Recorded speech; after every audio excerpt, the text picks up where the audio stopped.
Thank you. Enjoy watching the whole video, laugh and stay healthy. सानो लगानीमा पनि यो तरिकाले व्यापार गरेमा करोडपति बन्न सकिन्छ। ध्यानसँग हेर्नुहोस् र सुन्नुहोस्।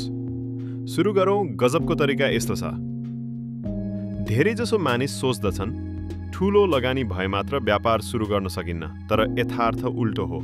10-20 हजार रुपैयाँको सानो लगानीले पनि ठूलो सफलता सम्भव छ यदि सही तरिकाले सुरुवात गरियो भने।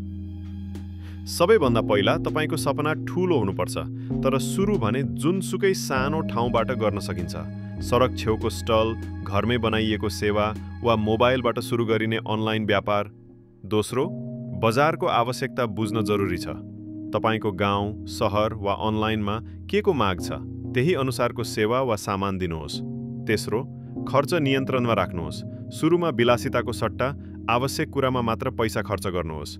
नाफा भएको पैसा फेरि व्यापारमा लगानी गर्नुहोस्। चौथो, डिजिटल प्रविधिको प्रयोग गर्नुहोस्। फेसबुक, युट्युब, टिकटक यी सबै प्लेटफर्ममा आफ्नो व्यापारको प्रचार निःशुल्क गर्न सकिन्छ। पाँचौं, ग्राहकसँग व्यवहार राम्रो राख्नुहोस्। इमानदारी र गुणस्तरले ग्राहकलाई बारम्बार फर्काउँछ। हामीले सधैँ सिकिरहनुपर्छ। पुस्तक, अनलाइन भिडियो, तालिमबाट जो सिक्छ उही बढ्छ। अन्त्यमा निरन्तरता र धैर्यता अत्यन्तै महत्त्वपूर्ण छ। एक दिनको मेहनतले होइन, हरेक दिनको निरन्तर प्रयासले मात्र सफलता प्राप्त हुन्छ। आजैबाट सुरुवात गर्नुहोस्। धेरै नसोच्नुहोस्। तपाईको मेहनत, योजना र धैर्यले तपाईलाई चाँडै आर्थिक सफलता दिलाउनेछ। सफलता तपाईको प्रतीक्षा गरिरहेको छ। आइडिया बुझ्नलाई यो भिडियो धेरैभन्दा धेरै पटक हेर्नुहोस् र सुन्नुहोस्। करोडपति बन्ने सफलताको चाबी यही हो।